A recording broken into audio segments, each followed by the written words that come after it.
பயப்படாதிருங்கள். डरो मत.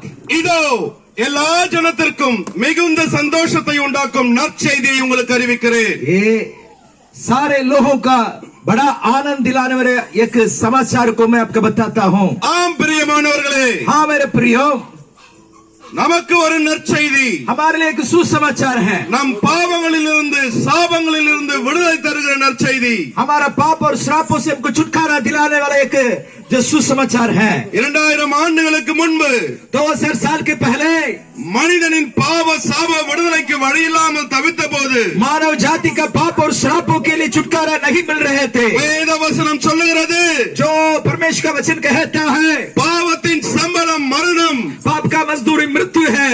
பாவம் செய்கிற ஆத்துமா சாகும், पाप करने वाला आत्मा मर जाएगा. இவை எல்லாவற்றுக்கும் பரிகாரம் இல்லாமல் இருந்தபோது ये सारे चीजों को छुटकारा नहीं मिल रहे थे.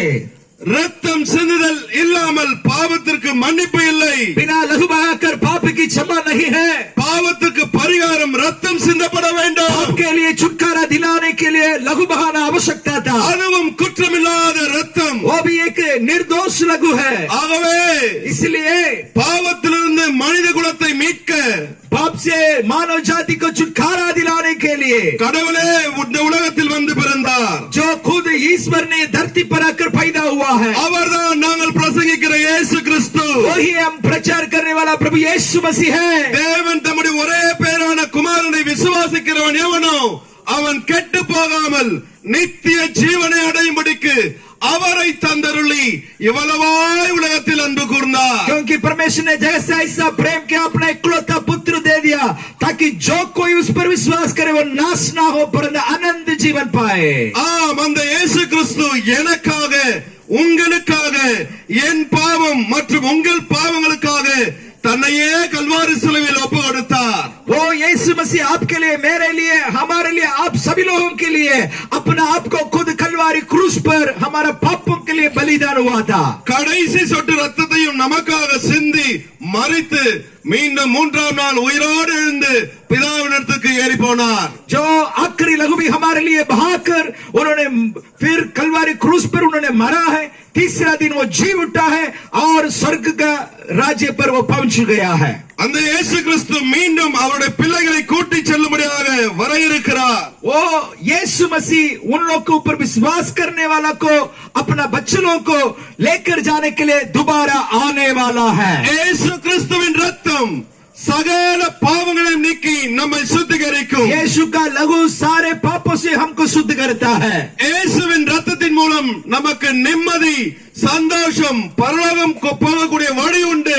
यीशु का लहू के द्वारा हमको शांति और खुशियां और स्वर्ग जाने वाला रास्ता भी है. அந்த இயேசு சொல்லுகிறார், वो यीशु ने कहते हैं, நானே வழியும் சத்தியமும் ஜீவனுமாய் இருக்கிறேன் என்று. मैं मार्ग और सत्य जीवन मैं ही हूँ. என்னை இல்லாமல் ஒருவனும் பிதாவினிடத்தில் அல்லது முக்தி மோட்சமடைய வழியில்லை என்று சொல்லுகிறார். मेरे बिना कोई स्वर्ग में या मुक्ति या मोक्ष प्राप्त करने के लिए कोई राह नहीं था. இன்றைக்கு இந்த இயேசுவை விசுவாசிப்பீர்களா?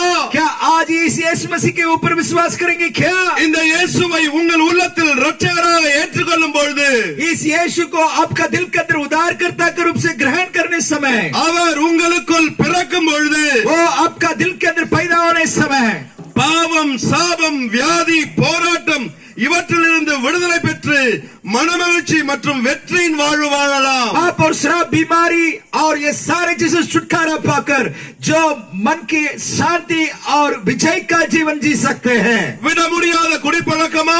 छोड़ नहीं पर ऐसा पिए का आदत है क्या? வியாதியின் வேதனையா? बीमारी का जो वेदना में है क्या? சாப கட்டுகளில் இருக்கிறீர்களா? श्राप का बंधन में जुड़े हैं क्या? தற்கொலை எண்ணமா? आत्मिक हत्या का सोच में पड़े रहते हैं क्या? கடன் பிரச்சனையா? क्या कर्जा में डूबे हैं क्या?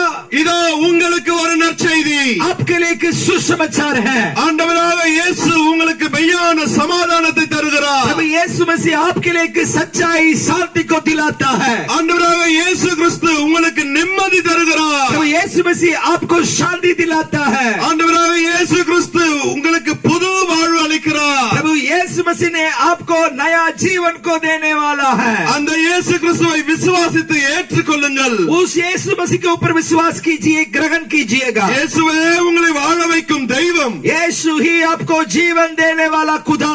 உங்கள் வாழ்க்கையில் இயேசுவே ஒளிவிளக்கு. आपका जीवन में यीशु ही रोशनी है।